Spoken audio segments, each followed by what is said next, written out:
Bismillahirrahmanirrahim. Wassalatu wassalamu ala asyrafil anbiya'i wal mursalin wa ala alihi wa sahbihi ajma'in. Assalamualaikum warahmatullahi wabarakatuh. Salam sejahtera dan salam perak aman jaya. Ahli panel dan sidang hadirin yang dirahmati Allah Subhanahu wa taala. Segala puji kehadirat Allah Subhanahu wa taala kerana dengan limpah kurnia-Nya dan izin-Nya dapat kita bersama-sama bersua kembali dalam rancangan forum kita pada pagi nirmala yang bening lagi ceria ini. Hadirin yang dihormati, sebelum saya memperkenalkan ketiga-tiga ahli panel kita yang segak lagi bergaya dan yang cantik Pak Bidadari pada pagi ini, izinkan terlebih dahulu saya mengupas sedikit berkaitan dengan tajuk forum kita pada pagi ini. Tajuk forum kita berkisarkan tema akhlak, iaitu punca-punca keruntuhan akhlak dalam kalangan remaja dan bagaimana cara untuk kita menangani isu ataupun gejala tersebut. Hadirin yang dihormati sekalian, dunia merca pada menyaksikan remaja kini berhadapan dengan pelbagai pengaruh negatif, khasnya dari dunia luar yang memberikan impak negatif terhadap akhlak mereka, memberikan impak negatif mempengaruhi mereka untuk bersifat mazmumah. Jika isu ini semakin berleluasa tanpa ada batasan, kita semua akan hilang bakal pemimpin yang berkualiti pada masa hadapan. Pada hari ini, pelbagai isu yang timbul berkaitan dengan keruntuhan akhlak, tuan-tuan, khasnya dalam golongan remaja di negara kita. Apakah isu ini berpunca dari rumah, iaitu disebabkan oleh kelalaian golongan ibu bapa memberikan didikan agama kepada anak-anaknya, ataupun boleh kita katakan isu ini berpunca daripada guru-guru yang tidak tegas dalam mendidik murid-murid, ataupun salah masyarakat? Sebaiknya tuan-tuan dan puan-puan sedang hadirin yang dirahmati Allah, kita janganlah menunding jari ke arah individu lain atas perkara ini. Sebaliknya, kita hendaklah bersama-sama berganding bahu dalam membendung isu ini daripada menjadi semakin berleluasa. Baiklah sidang hadirin, sebelum kita menelusuri dengan lebih mendalam berkaitan dengan topik forum rancangan kita pada hari ini, eloklah kita berkenalan terlebih dahulu dengan ketiga-tiga ahli panel yang kita jemput khas pada pagi ini. Okey.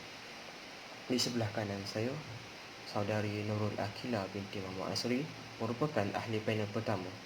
Apa khabar saudari? Alhamdulillah, khabar baik saudara pengerusi.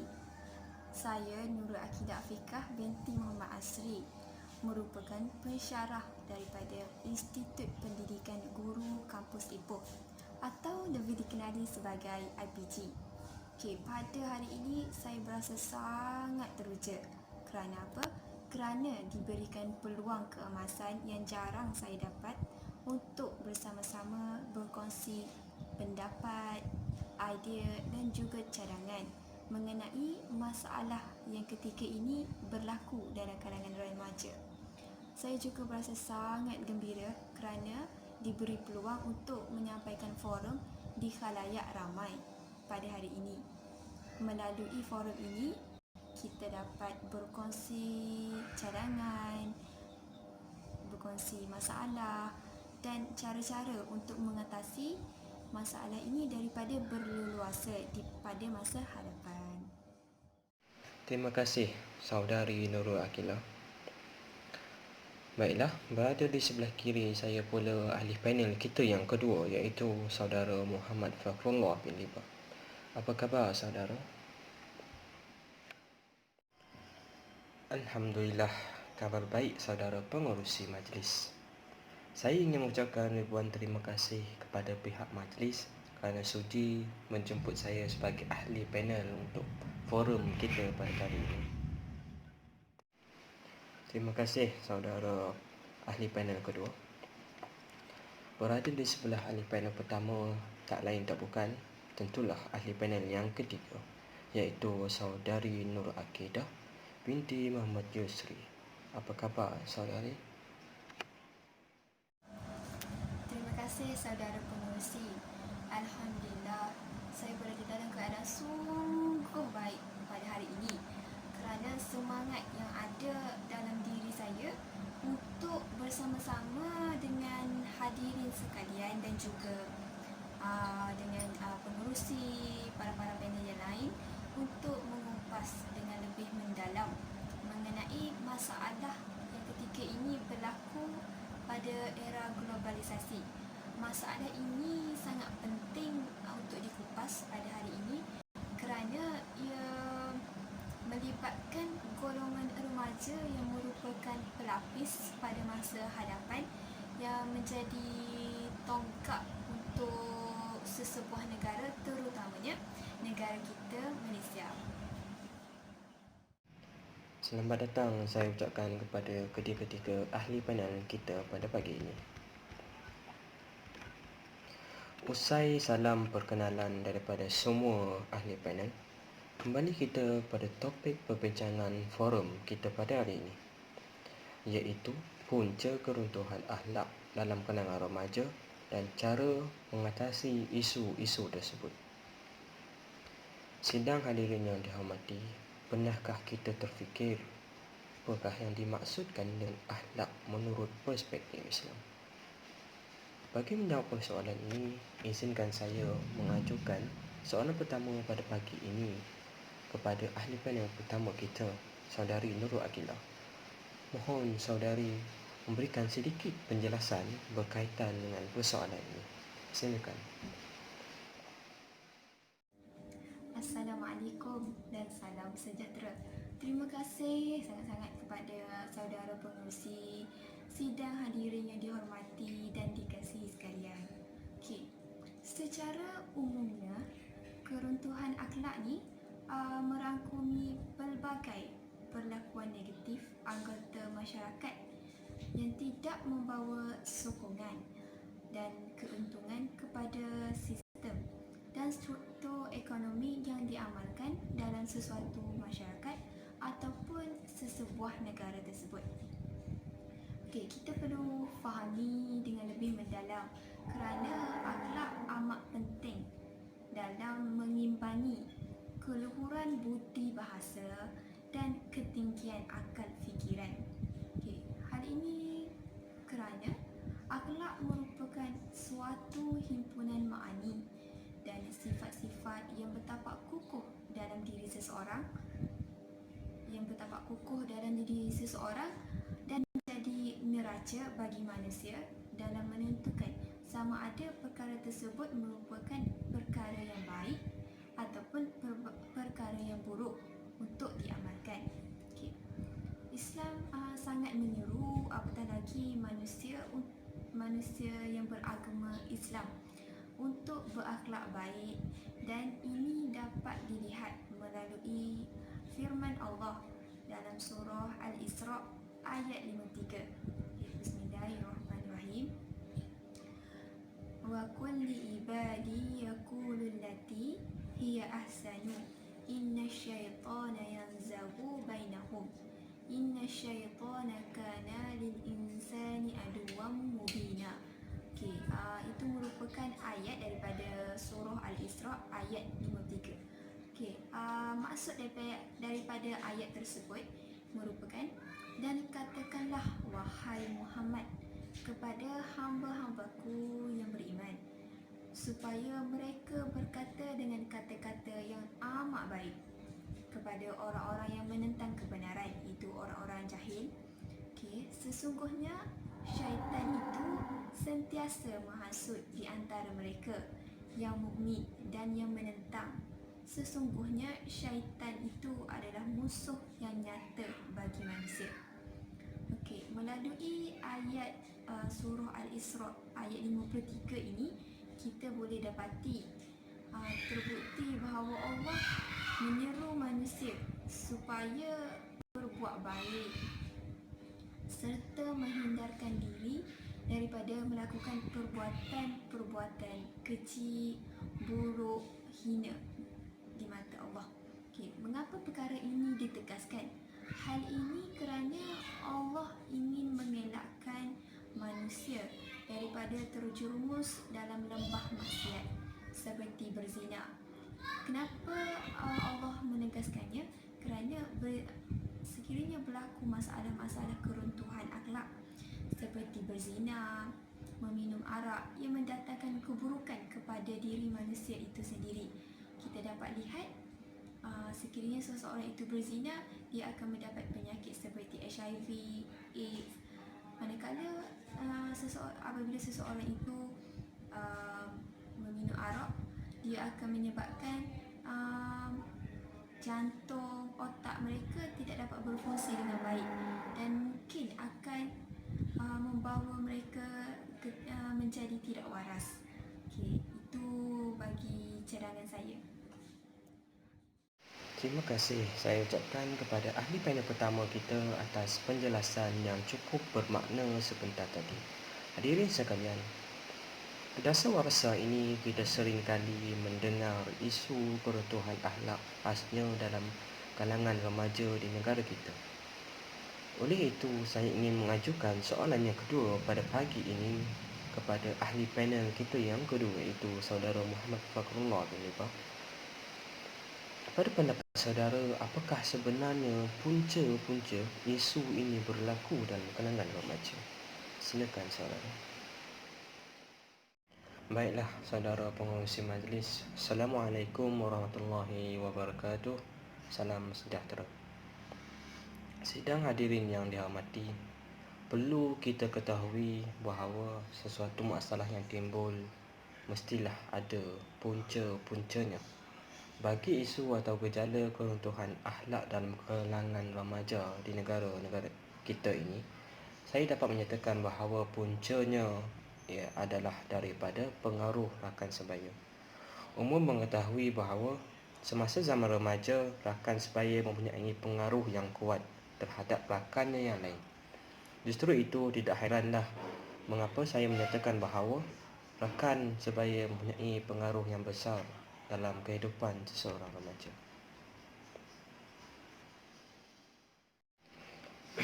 Kita juga tidak dapat menyatakan bahawa semua rakan-rakan kepada anak-anak kita menjadi salah satu punca anak-anak kita terjebak ke dalam isu-isu seperti ini.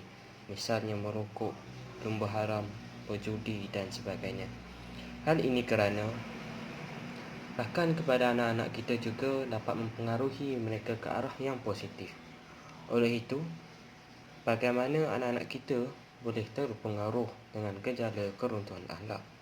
Pada pandangan saya, puncanya ialah kesilapan anak-anak kita dalam memilih individu sebagai rakannya menyebabkan mereka terjerumus ke arah tersebut. Mungkin boleh juga kita katakan bahawa ibu bapa tidak memantau pergerakan anak-anak dengan rakan-rakannya. Hadirin sekalian, rakan yang baik yang berakhlak mulia sudah semestinya akan dapat mendorong anak kita ke arah kebaikan. Namun jika anak kita memilih rakan yang mempunyai akhlak yang sebaliknya, kebarangkalian anak kita untuk terjerumus ke arah tersebut adalah tinggi. Itulah kata-kata yang boleh jadi sebagai pegangan dalam diri anak-anak kita jika anak-anak kita hendak memilih rakan-rakan. Rakan sebaya yang tidak mempunyai akhlak yang baik inilah yang selalu menjadi ikutan anak-anak.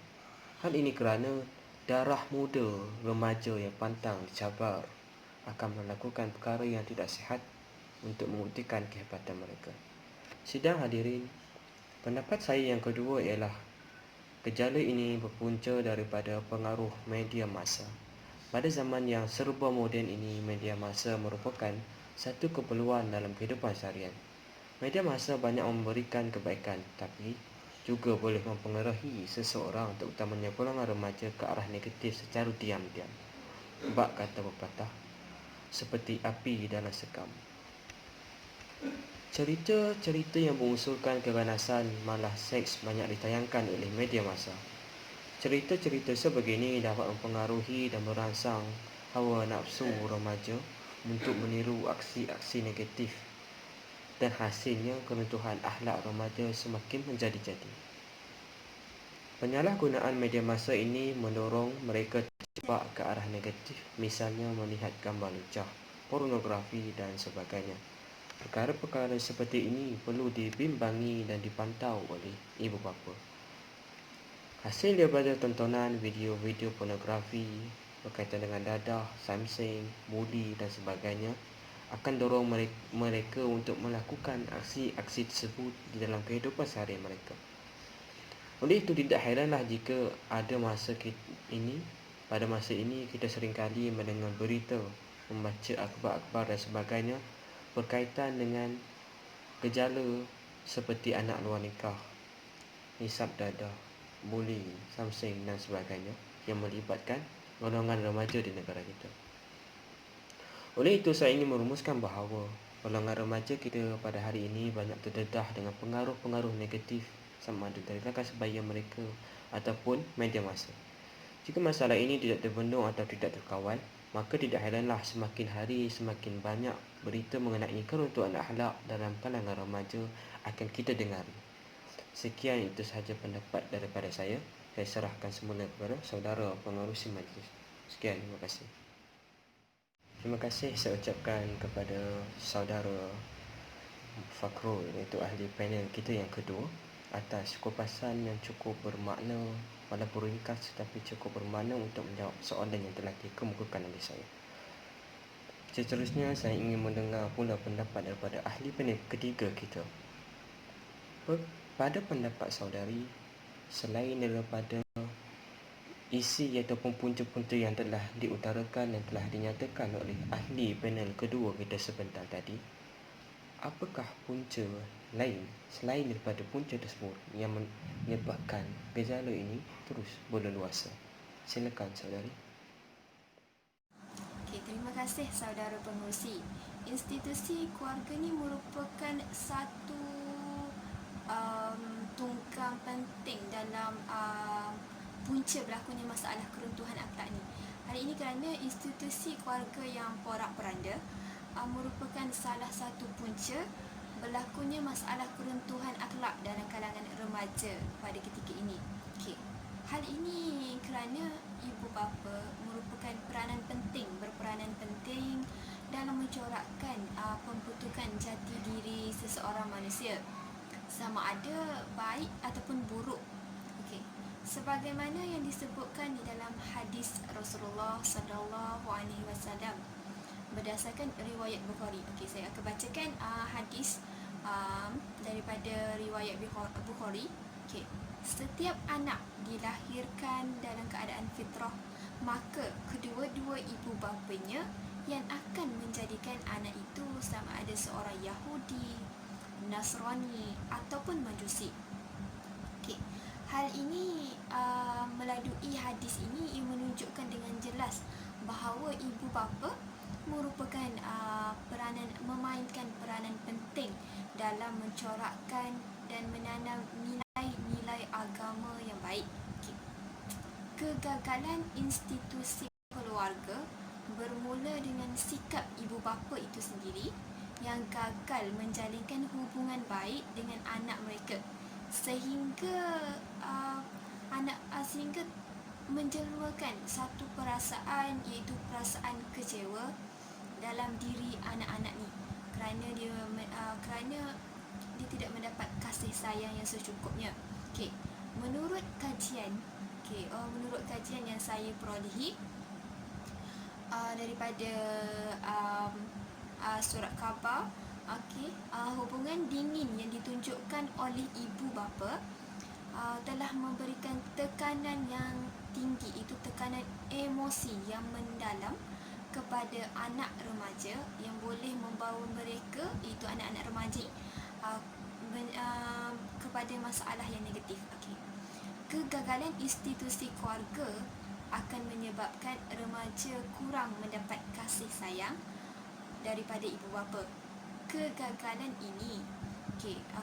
ini membuatkan jiwa remaja ni semakin memberontak, sehingga sanggup melakukan sesuatu perkara yang meruntuhkan akhlak mereka.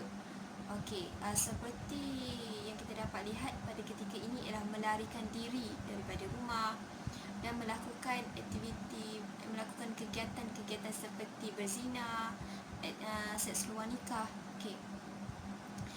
Kebiasaannya remaja yang melarikan diri daripada rumah ni ataupun terlibat dengan masalah seks, masalah berzina, meminum arak ataupun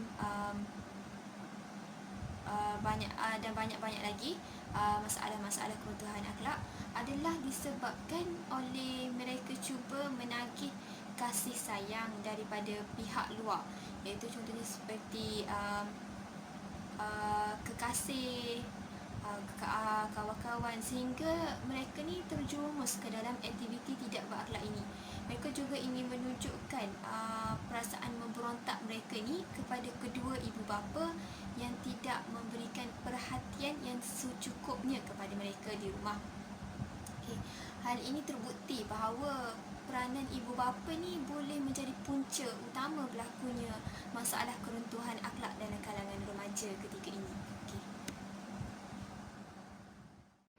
Sidang hadirin, demikian tadi penjelasan yang amat jelas dan tepat sekali daripada ahli panel ketiga kita. Setiap masalah pasti ada jalan penyelesaiannya. Justru itu saya yakin bahawa gejala keruntuhan akhlak dalam kalangan remaja di negara kita dapat dibendung dengan adanya pihak-pihak tertentu menjalankan tanggungjawab mereka masing-masing. Oleh itu, untuk soalan ini seterusnya, saya ingin meminta saudari ahli panel pertama kita untuk menjawabnya. Soalannya berbunyi, apakah cara yang paling sesuai perlu diambil untuk mengatasi gejala ini? Dipersilakan ahli panel pertama kita. Okay, ahli panel dan sidang hadirin yang dihormati sekalian. Okay, setiap masalah yang berlaku sudah semestinya mempunyai jalan penyelesaian yang terbaik, tetapi atas diri seseorang tersebut, sama ada ingin berusaha untuk menyelesaikannya ataupun sebaliknya. Okay. Masalah ini dapat diselesaikan dan diatasi jika pelbagai pihak, pelbagai masyarakat, pelbagai peranan daripada pelbagai pihak mengambil inisiatif dalam menangani isu tersebut daripada berleluasa dalam kalangan remaja. Okay. Isu keruntuhan akhlak ini sangat penting untuk diatasi. Sekiranya isu ini dapat diatasi bermula daripada sekolah, iaitu tempat remaja tersebut menuntut dan memperolehi ilmu. Okay. Hal ini kerana peranan guru, terutamanya guru pendidikan Islam, guru pendidikan moral ataupun guru-guru yang lain juga sangat penting untuk menyampaikan ilmu yang berkaitan dengan agama dan nilai-nilai murni yang baik. Okey, dalam untuk diselitkan dalam proses pengajaran dan pembelajaran. Okey, guru ketika melakukan proses pengajaran, guru perlulah menerapkan isu-isu semasa yang ketika itu berlaku, yang berkaitan dengan masalah keruntuhan akhlak, dan supaya para pelajar ni dapat mengetahui permasalahan baru yang berlaku dalam kalangan umat Islam. Sebagai contoh, sekiranya pada bulan tersebut berlakunya masalah pembuangan bayi, berlakunya zina, guru-guru boleh selitkan masalah-masalah ini di dalam kelas supaya murid-murid dapat mengetahui keburukan sekiranya mempunyai mengamalkan gaya hidup seperti tersebut. Okey. Selain itu, guru pendidikan Islam boleh melakukan pembelajaran mengenai sirah kehidupan orang jahiliyah pada zaman Rasulullah supaya memberi peringatan kepada remaja-remaja Islam terutamanya untuk tidak mengulangi perbuatan yang dikutuk oleh Allah.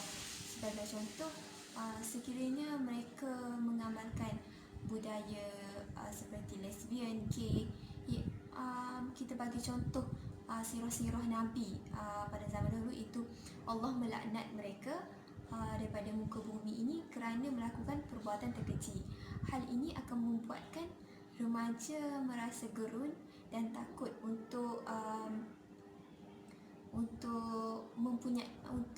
melibatkan diri dalam masalah gejala ini. Okey. Seterusnya, cara yang boleh diambil ialah peranan pihak sekolah itu sendiri dalam mengatasi isu akhlak dengan menyediakan khidmat kaunseling. Khidmat kaunseling ini kepada para pelajar yang mempunyai masalah. Pihak sekolah mengenal pasti terlebih dahulu murid-murid yang mempunyai masalah, kemudian membawa mereka untuk mendapatkan khidmat kaunseling. Hal ini kerana melalui khidmat ini, pelajar tersebut dapat berkongsi masalah, meluahkan perasaan mereka, meluahkan perasaan yang terbuku dalam hati mereka, dan mereka juga akan diberikan nasihat oleh kaunselor. Remaja yang terlibat akan diberikan bimbingan agama dan perhatian supaya tidak mengulangi kesalahan yang dilakukan. Terima kasih saya ucapkan kepada saudari ahli panel pertama kita. Sidang hadirin yang dihormati, demikian tadi jawapan yang amat bermakna dan mudah untuk kita fahami. Seperti yang telah dinyatakan oleh ahli panel pertama kita sebentar tadi, ibu bapa dan sekolah memainkan peranan yang penting dalam membendung gejala ini. Oleh itu, apakah tindakan yang sepatutnya diambil oleh ibu bapa dan pihak sekolah untuk membendung gejala ini? Bagi soalan ini, saya tujukan khas kepada ahli panel kedua kita. Dipersilakan ahli panel kedua kita untuk menjawab soalan ini. Terima kasih saudara pengerusi majlis. Baiklah sidang hadirin sekalian, saya sangat bersetuju dengan pendapat ahli panel pertama. Beliau telah menyatakan bahawa ibu bapa dan pihak sekolah memainkan peranan yang penting untuk membendung gejala ini. Sememangnya ibu bapa adalah individu ataupun tonggak utama dalam membentuk akhlak anak-anak. Ibu bapa seharusnya memberikan didikan agama yang secukupnya kepada anak-anak mereka, dan pendidikan hendaklah bermula di rumah. Justru itu, ibu bapa seharusnya tidak mengabaikan didikan agama kepada anak-anak mereka walau sesibuk manapun mereka bekerja. Ibu bapa hendaklah bijak membahagikan masa untuk kerjaya dengan masa untuk keluarga. Jika ibu bapa gagal dalam memberikan didikan agama yang secukupnya kepada anak-anak, maka kesannya adalah seperti yang berlaku pada zaman sekarang. Ramai golongan remaja terlibat dalam gejala keruntuhan akhlak kerana pegangan agama dalam diri mereka longgar. Sangat mudah untuk mereka terjebak dengan gejala seperti itu. Oleh demikian, saya berharap agar ibu bapa memberikan perhatian yang serius terhadap perkara ini sebelum nasi menjadi bubur. Hadirin sekalian, umum mengetahui bahawa sekolah merupakan tempat anak-anak kita menuntut ilmu. Guru merupakan ibu bapa kedua bagi anak-anak semasa mereka berada di sekolah. Pada pandangan saya, guru juga memainkan peranan yang penting dalam membendung gejala ini. Guru hendaklah berusaha untuk menjadi role model kepada murid-muridnya di sekolah dengan menunjukkan dan mengamalkan akhlak yang terpuji dalam kehidupan seharian semasa dia mengajar di dalam bilik taja. Hal ini kerana guru mempunyai pengaruh yang besar terhadap anak-anak, iaitu terhadap murid-murid. Guru yang mempunyai kepribadian yang baik, misalnya memberi bimbingan kepada semua murid tanpa mengira kedudukan, tidak menghukum murid tanpa usul asal, memupuk sifat kerjasama dalam kalangan murid, sabar, prihatin dan sebagainya, merupakan contoh terbaik untuk mendidik anak-anak muridnya untuk berakhlak mulia. Tambahan pula tuan-tuan, Tugas dan peranan seorang guru ialah mewarisi tugas para rasul dan hendaklah mempunyai sifat-sifat yang khusus untuk menjadi seorang role model supaya dapat menjalankan tanggungjawab dengan baik dan berkualiti. Perkara ini bertepatan dengan firman Allah Subhanahu wa taala dalam surah Al-Fussilat ayat 33. Maksudnya, dan tidak ada yang lebih baik perkataannya daripada orang yang menyeru kepada mengesahkan dan mematuhi peraturan Allah Subhanahu wa taala, serta ia sendiri mengerjakan amal yang soleh sambil berkata, sesungguhnya aku adalah orang-orang Islam yang berserah kepada Allah Subhanahu wa taala. Oleh itu, pada pandangan saya, guru hendaklah menjadi seorang pendorong kepada anak-anak muridnya untuk berakhlak mulia dengan menunjukkan contoh teladan yang baik dan mengamalkan nilai-nilai murni, kerana perkembangan tingkah laku kanak-kanak dapat dipelajari melalui pemerhatian dan peniruan mereka terhadap orang yang lebih dewasa. Sekian, itu sahaja pendapat daripada saya. Terima kasih. Terima kasih kepada saudara ahli panel kita yang kedua atas penjelasan yang panjang lebar berhubung dengan langkah-langkah yang perlu diambil oleh ibu bapa dan pihak sekolah bagi membendung gejala keruntuhan akhlak dalam kalangan remaja. Seterusnya, sebelum kita mengakhiri sesi forum kita pada kali ini, izinkan saya bertanya kepada ahli panel kita yang ketiga. Pada pendapat saudari, apakah cara yang paling berkesan untuk membendung gejala ini? Silakan saudari. Terima kasih saudara pengerusi. Sidang hadirin yang dihormati sekalian, sidang hadirin yang dikasihi sekalian. Menurut pandangan saya, cara yang paling berkesan untuk kita menangani masalah yang dihadapi sekarang, iaitu masalah keruntuhan akhlak, ialah apabila setiap pihak ni tidak kira daripada pihak guru, pihak sekolah, pihak ibu bapa, pihak kerajaan berganding bahu dalam menangani isu akhlak yang kian merebak ketika ini dalam kalangan remaja hari demi hari. Hal ini dapat dilihat di dalam bukan sahaja di dalam surat khabar, tetapi dalam media sosial lain. Masalah ini kian berleluasa dan peratus masalah keruntuhan akhlak ni semakin meningkat. Walau apapun cara yang diambil oleh semua pihak, tapi tanpa kerjasama yang erat antara satu sama lain, nescaya masalah keruntuhan akhlak ni dalam kalangan remaja akan sukar diatasi. Saya membawa maksud sekiranya peranan pihak ibu bapa, pihak guru, pihak sekolah, pihak kerajaan tidak bekerjasama antara satu sama lain, nescaya masalah ini akan terus meningkat pada masa hadapan dan kemungkinan besar kita susah untuk mencari pelapis generasi yang bagus, baik pada masa hadapan untuk memimpin negara kita. Hal ini dapat dilihat, kita dapat lihat dalam pepatah-pepatah Melayu juga ada mengatakan mengenai nilai kerjasama ni, iaitu berat sama-sama dipikul, ringan sama-sama dijinjing. Melalui pepatah ni yang membawa maksud walaupun sesuatu masalah itu sangat berat, iaitu seperti masalah pembuangan bayi, masalah seperti zina, masalah yang berlaku ketika ini dalam kalangan remaja. Namun jika semua pihak ni bersama-sama untuk melakukan, untuk bersama-sama mencari jalan penyelesaian yang terbaik dan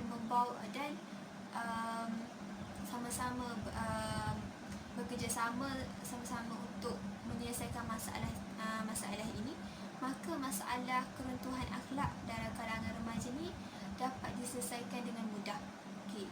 melalui masalah ni, sekiranya masalah ini dapat diselesaikan, jadi kita akan berasa sangat lega kerana Malaysia akan dapat melahirkan generasi pelapis pemimpin yang cukup mempunyai nilai-nilai mulia yang baik dan bersih daripada gejala keruntuhan akhlak ini.